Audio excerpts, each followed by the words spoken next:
일수지문 천재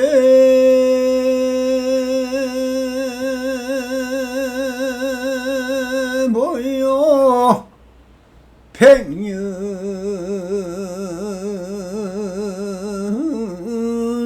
탐물은 일조 친이더라 나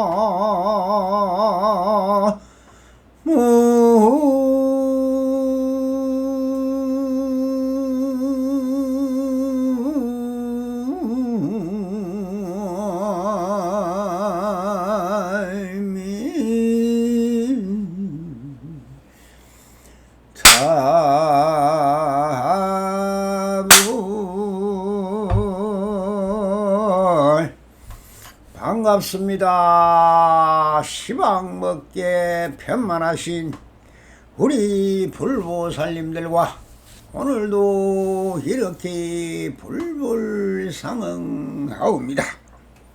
평상심이 또입니다. 언제나 한심민명하시어서 본불불라 가옵소서. 옴 바람이 오늘도 언제나처럼 조사선 사거로 완능록 제20편 배의 헌시라는 주제로 황벽산의 메아리를 갖고 계신 분들은 443페이지입니다. 또한 책을 갖고 있지 않으신 분들은 납성의 불교 카페 원우 스님에 들어가셔서 완능록이라는 게시판을 보시면은 십수년 전에 다 설했던 내용인 것입니다. 오늘도 이렇게 본문을 따라 포스를 내보도록 하겠습니다. 이 단락은 좀 길어서 조금 빠르게 설을 하겠습니다. 어느 날 배상공이 불상항구를 대사 앞에 내밀면서 호계 합장하며 말씀드렸다. 청하건대 스님께서 이름을 지어 주십시오 하니 황벽선사께서 배유야 하니 예 하며 배유가 대답을 하니 내 너에게 이름을 다 지어 주었노라 라고 하셨습니다. 그러자 배상공은 곧바로 절을 올렸다. 하루는 상공이 시안수를 대사께 지어 올리자 대사께서 받으시더니 그대로 깔고 앉아 버리면서 물었다. 알겠느냐? 배우가 모르겠습니다 하니 황벽선사께서는 이처럼 몰라야만 조금은 낫다 하겠지만 만약 총이와 먹으로서 형용하러 한다면 우리 선문의 관계와 무슨 관계가 있겠느냐. 대사의 시에는 이렇게 적혀 있었습니다. 황벽 대사께서 시민을 전하신 이후로 이마에는 둥근붓을 몸은 칠척 장신이로다. 석장을 걸어두신 지 10년 총나라 물가에 시시고 부배에서 어느 날 장애 물가를 건너왔네. 일천무리의 용상 대덕들은 높은 걸음걸이 뒤따르고 만리에 뻗친 향그런 꽃은 수성한 인연을 맺어도다. 스승으로 성겨 제자가 되고자 하오니 장차 법을 누구에게 부촉하시렵니까 하면서 적혀 있었습니다. 대사께서 대답으로 헐보셨다. 마음은 큰 바다 같다 가이였고 이불은 붉은 연꽃을 도하여 병든 몸을 기르니 비록 한상의 일없는 손이 있으나 한가한 사람에게 일찍이 공경이 업한 적이 없었노라 라고 하셨습니다. 자, 본문을 따라 어느 날 배상공이 불쌍한 굴을 대사 앞에 내밀면서 혹에 합정하여 말씀드렸다. 청하건대 스님께서 이름을 지어 주십시오. 여기에 불상이라는 말이 등장을 합니다. 사찰에 여러 부처님들이 가보시면 제일 중심에 바로 금당이라 하여 대웅전이 있듯이 대웅전 안에는 본존물인 석가모니불과 황마 촉진 상을 하고 불상으로 모셔져 있고 양옆으로 공덕장과 작용을 뜻하는 문수 사리보살과 보현보살을 모시고 그 옆에는 백사이의 신중단이 모셔져 있을 것입니다. 그 외에도 아미타불을 본존으로 모신 데는 무량수전이라 하나 극락전이라고 되어 있으며 비로 잔화불을 모신 것은 우리가 비로전이다 하는 정각도 있고 약사일례를 모신 부분은 또한 약사전이다 하고 관세음을 모신 죄는 관음전이라 하고 나님들만 모신 돈 난전이 있는가 하며 지장보살을 모신 지장전이나 또한 명부전이 있으며 지장과 시왕을 모신 명부전과 독성을 모신 나반존자를 모신 독성각도 있고 산신을 모신 산신각도 있으며 여왕을 모신 여왕각도 있을 것입니다. 수많은 정각이 모서져 있다. 이것이 무엇일까? 설명을 하려면 책한권을 써야 하겠지만 이것은 다 전부 다 그대들의 마음의 본체와 공덕장과 작용인 삼신부를 형상으로 나타낸 등상불인 것입니다. 중생들의 건기가 천차만별이고 바라고 원하는 바가 천차만별이요 소원하고 서원함이 끝이 없어 그러니 부처님 세계도 또한 끝이 없는 것입니다. 그래서 불상을 가져온 매유가 불명을 지어달라고 하는 것은 무엇을 말하고 있는 것입니까? 내가 아직 내 마음의 주인으로 주하지 못하고 무엇인가 나를 보호해주고 힘을 주는 바깥의 타신을 모시고 의지를 하고 싶다는 배우 자신의 마음을 형상을 빌어 가져온 것입니다. 그래서 황묘스님이 뭐라고 하셨느냐? 이렇게 납성처럼 설명을 해주는 것이 아니라 이렇게 직설적으로 나타내십니다. 배우야, 내게 이름을 다 지어 주었느니라 하는 마음은 뭡니까? 이 불상은 너희 마음을 형상으로 드러내어 조작돼서 만들어진 등신물이니라 라고 하고 계신 것입니다.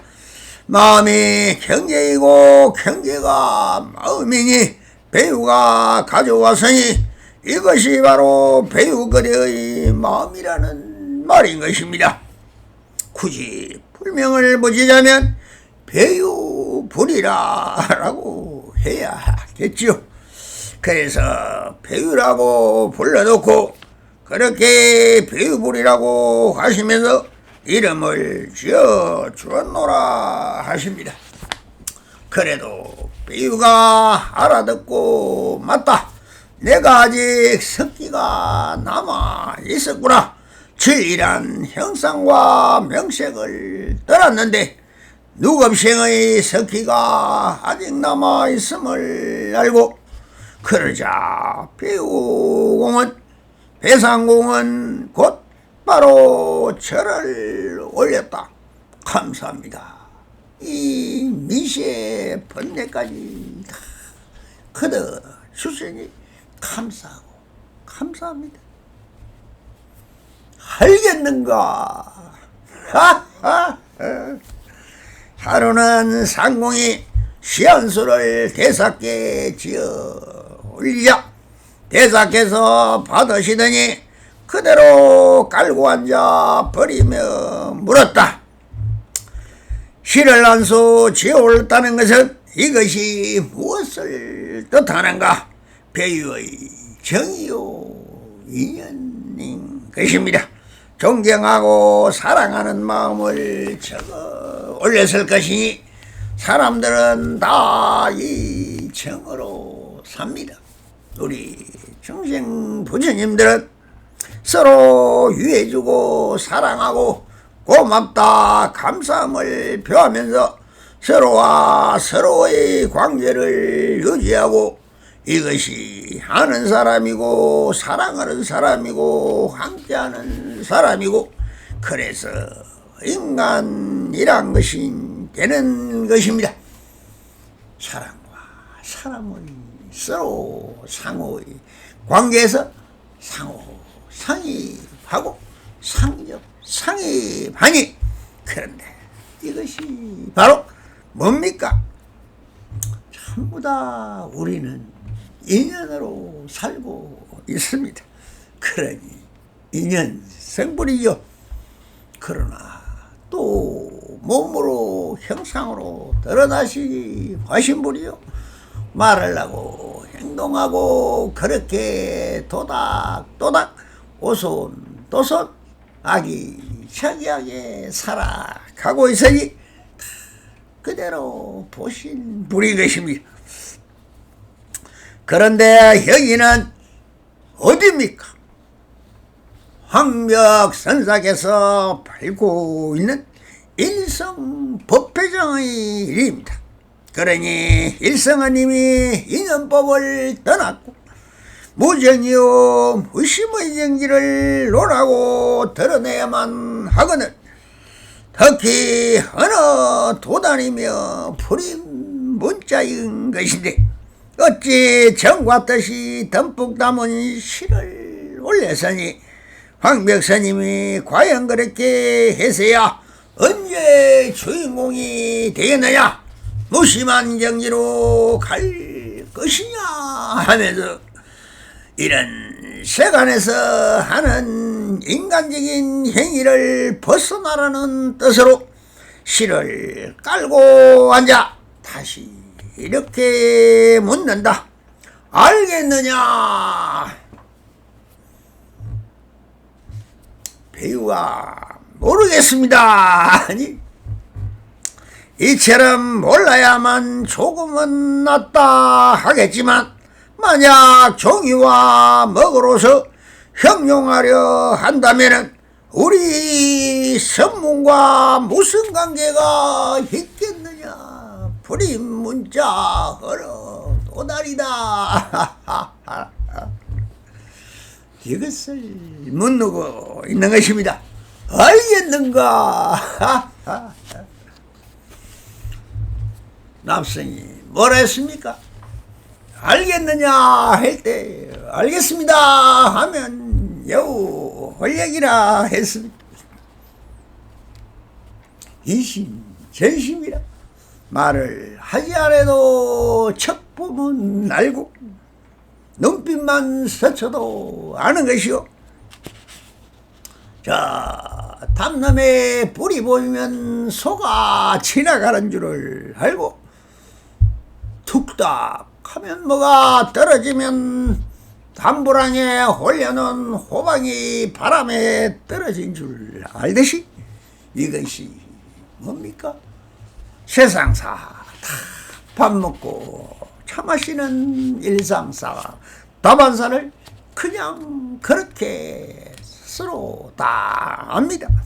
우리 부처님들도 다 알고 있습니다. 그 아는 것이 또한 부처인 것이죠. 그래서 모른다는 것은 진공이요 무명이요 그것이 빈 마음의 무심인 것입니다. 그 공간이 있어야만 좀 알아차리는 것이 바로 깨달음이니까. 그래도 모른다 하면은 좀 반은 문은 두드렸다 하는 말이 되겠습니다. 그러니 아직 석기가 남아 있는 거리고 사회에서 상공이라는 직책에 있는데 스스로 인간관계를 벗어나서 이런 어렵다는 뜻으로 모르겠습니다 라고 하였으며 여기서 알아차려야 할 것은 바로 모른다는 말입니다. 모르는 것이 있어야 배우려고도 하고 모르는 것이 있어야 얻어 채우려고도 합니다. 모든 것은 그대로 빈 공간만은 제가 맞습니다만 그게 작용이 형상이 일어나지 않는다면 그 하얀 백지가 무엇이 필요하겠습니까? 백지가 위에 내가 그림을 그려야만이 형상이 되고 함신불이 드러나는 것입니다. 아는 것은 무엇이며 모른다는 것은 무엇이냐? 내가 안다는 것은 내가 살아오면서 남의 것을 주워 얻어 듣고 배운 학문과 철학과 생각들로 무장한 관념이라는 것을 내 앞에 내세워 세상에 무엇이든 오라. 내가 이 관념으로 너를 굴복시켜 나의 또 다른 색심의 먹잇감으로 너를 잡아먹겠다 하는 것입니다. 그래서 도둑을 자식으로 키운다고 하지 않습니까? 그래서 일생에서 본다면 새로운 업을 짓는 생사고의 바다로 흘러 들어가는 인연이 되는 것입니다. 그래서 안다고 하고 아는 척 하는 것을 일생에서 보면 죽은 사람이라고 하는 것입니다. 지금 자기의 영원성이요 불생불멸인 내가 가지고 있는 식심의 경계 관념이 고정화되어 자기를 대신하고 있는 것입니다. 그러니 이렇게 배워서 하는 것을 좋아하니 그 사람이 죽으면 위패에 우리가 뭐라고 씁니까? 현고학생 암흑의 신이라고 씁니다. 또 현고 법무부 장관 어디 감옥의 신이라고 기록을 하듯이 그 관념의 자리가 자기 이름 앞에 와 그 자리가 고정화되고 첫상이 되는 것입니다. 고정화되면은 그것은 뭡니까? 거기에서 끝입니다. 그러니 우리가 그걸 고인이라 하지요.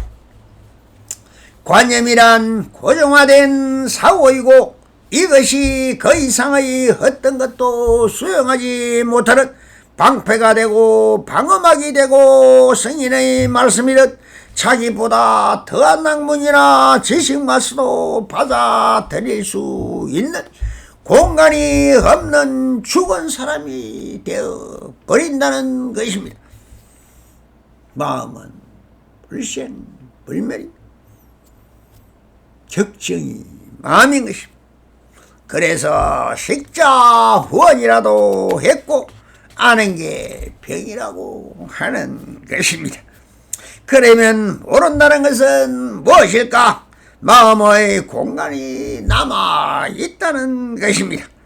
그리고 내가 안다는 것은 전부 남에게 들은 소리이며 형상인 것입니다. 내가 스스로 한 것은 익히지 가는 기능밖에 없습니다. 즉 식심에 구애받지 않고 나의 마음을 텅 비어 있다는 뜻입니다. 비어있으니 볼 수 있고 비어있으니 들을 수 있는 것입니다. 이 모른다가 바로 다 알 수 있는 길인 것입니다. 그래서 황배 스님도 모른다고 하니 조금은 나은 편이다 하면서 형상이나 글로서 마음을 조장하는 행위가 잘못되었다는 것을 알아차려 직심으로 듣고 바로 말하라. 글로 쓰고 형상을 만들고 조작하는 것은 마음의 병이요, 그 어떤 것도 조작하지 말고 형상화하지 않는다면 바로 보신불과 화신불이 사라진 법신불인 너희 본래 모습이며 본심인 자성불을 밝게 드러날 것이다 라고 하고 계시는 거예요. 이제 알았습니까? 바로 상공의 시가 이러하였다. 대사께서 시민을 전시민을 전하신 이후로 이마에는 둥근 구슬, 몸은 칠척 정신이었다. 석장을 걸어두신 지 10년, 총나라 물가에서 쉬시고 부배에서 호는할 장애 물가에 건너왔다. 일천무리의 용상대덕들이 높은 걸음걸이에 뒤따랐고 만리에 버친 향걸은 꽃듯 수성한 인연을 맺어줘다. 스승으로 생겨 제자가 되고자 하오니 장차 스님의 선사님의 법을 누구에게 부촉하시겠습니까? 라고 적혀 있었다고 배유가 밝히고 있는 것입니다. 시의 내용은 황벽스님을 공경칭손하는 내용 그대로다. 마지막 한글기에 그 뜻이 다 들어있다고 하는 것입니다. 즉 처음에 자기가 용화사에서 묻고 답하고 하던 것을 적은 것이 전신 법요이듯, 그리고 그 관찰사에서 다른 곳으로 떠나자 이 황묘스님은 다시 숙질인 남전스님한테로 가 계시다가 다시 만나서 법을 묻고 하는 것은 또한 뭡니까? 바로 완능록입니다. 완능 관찰사로 다시 왔을 때의 이야기를 지금 하고 있는 것입니다. 그러니 마지막 황기질에 그 뜻이 있는데 황벽스님의 법을 누구에게 부촉하시겠습니까? 부촉이 무엇입니까? 법을 전해서 법손으로 삼는 사람이 누구입니까? 결국 끝에 임재가 스스로 그 밑에서 깨달았을 뿐 법을 어떻게 줄 수가 있습니까? 원래 무유정법입니다. 법을 주는 것이 아니라 마음을 전하는 것입니다. 그러면 그 마음을 어떻게 전하냐? 이심전심이라 했습니다. 바로 법의 부촉이라는 것은 이것이 숙이요. 마음속으로 그렇게 생각하면 되는 것이지, 꼭 말로 너가 내 법을 이어라, 너는 깨달아라, 너가 내 제자이라 한다고 해서 그렇게 되는 것이 아니라는 것입니다. 그러니 이 대목에서 부촉이란 스님이 입적하시고 나면 누가 스님의 뒤를 이어 스님이 설하신 일성법이 세상에 유포되게 그 법맥을 이어나가게 할 제자가 누구냐고 묻고 있는 것입니다. 그러니 뭐라 하시겠습니까? 배우는 자기가 묻고 답한 것을 적어서 은배같이 차고 다니고 있었으니 내가 앞으로 스님의 법을 전할 제자입니다 라고 속으로 생각을 하고 있어서 이런 것을 물었을 것입니다. 마조 백장으로 이어져온 일심법인데 이것이 바로 마음법이요 한 마음인 것입니다. 그런데 이 형상도 없고 걸로도 설 수 없는 어쩔 수 없이 일심법이라고 하지만은 법을 떠난 무법인데 이것을 어떻게 전한다는 말인가? 스스로 알고 펼치고 누릴 뿐 전하고 받을 물건이 아닌데 누가 누구에게 전하고 부촉한다 하느냐? 그래서 이렇게 개성으로 답을 하십니다. 대사께서 대답하여 할 것이었다. 마음은 큰 바다와 같아 가이었고 입으로 붉은 연꽃을 도하여 병든 몸을 기르니라. 비록 한상의 일없는 손이 있으나 한간 사람에게 일찍이 공경이 허반 적이 없었노라. 마음이다 하여 이 짧은 문장 속에 엄청난 뜻이 숨어 있습니다. 일일이 다 말을 할 수가 없으니 말이 원래 아무리 실성이 없습니다. 그러니 이 납성이 이 귀재를 가지고 전체 완능록의 대의를 살펴보면서 마음이라는 이 한 물건에 대해서 괴성으로 지어서 읊어볼 테니 여러분들이 한번 잘 들어보시고 마음의 메아리가 되었으면 하는 바람입니다. 마음이다. 말을 하지만은 마음이라 하는 것은 그 마음이 아니로다. 이름 없고 형상 없어 무엇이라 할 것인가? 식신경기 그 마음을 굴려봐도 할 수 없네. 동해바다 푸른 물이 출렁이고 출렁인다. 그 언제나 출렁인다. 바람인가 파도인가? 파도라고 하지만은 그 파도가 이 아니오. 바람이라 일령에도 같이 앉아 한 번 없네. 입으로는 슬퍼한다 그렇게도 하지만은 입으로는 일성법을 설한 적이 전혀 없다.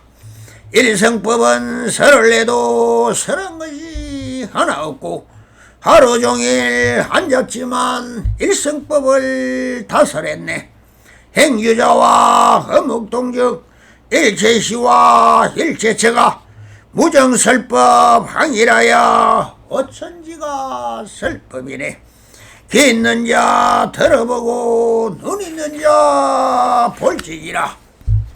어느 것이 법일 거며 어느 것이 법 아닌가. 그 이름이 무엇이든 부르면은 사라진다.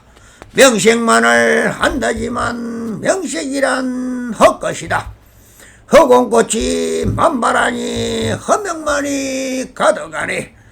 도둑불러 자신이라 사랑한다 하는구나. 마음 깊이 모습 없이 일 없느니 있으니 이 세상에 그 누구도 본 사람이 하나 없네. 안 보이고 흔적 없이 무명이라 하지만은 시계바늘 세계 합쳐 하나 되니 영시로다. 영시라고 부르지만 12시도 삼합이요. 12시라 부르지만 24시 어떠한가. 자정이라 부르니까 청호라고 부르니까 다시 삼합 이룬 자리 영시일까 본자일까. 돌고 돌아 제자리로 아니옴이 없건만은 그 아무리 좋은 산도 올라가면 내려오고 하루 종일 돌아서도 내 침대로 돌아오네. 무엇한다 바빴지만 기억만이 쌓였구나. 태어날 때 그 자리가 죽는 자리 그대로고 죽는 자리 그 자리가 태어나는 그 자리네. 태어남은 무엇이고 죽음이란 무엇인가. 한 생각이 일어났다 사라지는 그 자리네. 저 공에 구름 없음 하늘인 줄 모르더니 흰 구름이 더 있으면 하늘 좋다 하는구나. 허공 있다 하는 것은 구름 보고 하라지듯 형상 없는 주인공은 생각 있어 하는구나. 부질없는 생각 속에 삼아봐여 있었으니 안 보임이 있음이요 보이는 것 허망하다. 경계 따라 나타났다 경계 따라 사라지는 안 보이는 주인공이 그대 참나 주인이다. 주인공은 바보 같아 아무것도 모르는데 그대 어찌 세상 천지 다른 척 날고 뛰나. 참하는 게 무엇인지 깊이 공부하여 생각 벗어나면 그대로가 마음이다. 무어디서 전할 거며 무어디서 붙여갈까.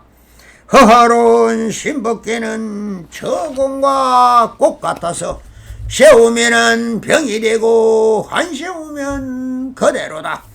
원래 자리 그대로가 진실여성 진여이네. 황벽선사 신법계는 그대 마음 꽃 같아서 더하지도 덜도 않다 평상심이 도이듯이 그대 마음 그대로가 삼신부처 이 아닌가. 이 육신이 법신이요 이 마음이 부처로다. 일거수의 일터족의 불타행과 다름없다. 그대의 마음 그대로가 그대 행적 나타내니 생각이란 보신이요 행동함이 화신이다. 그대 주인 항이라여 언제나 함께한다. 저 공에 구름 가득 걸림없이 살아가소. 근심걱정 내 맘대로 힘든다고 하지 말고 좋은 생각 일으키어 건강하게도 살아보고 나쁜 생각 일으키어 지옥에도 갔다 오소. 모든 것은 내가 지어 내 스스로 받는 거니 지어냄도 그대로고 지어감도 그대로다. 내 생각이 내 삶이요 한 생각이 인생이다. 내가 그린 내 그림에 내 인생이 드러나네. 있는 그대로 완전한 자연으로 붓다처럼 살아가소. 온 바람이 봄불 몰라 가오소서.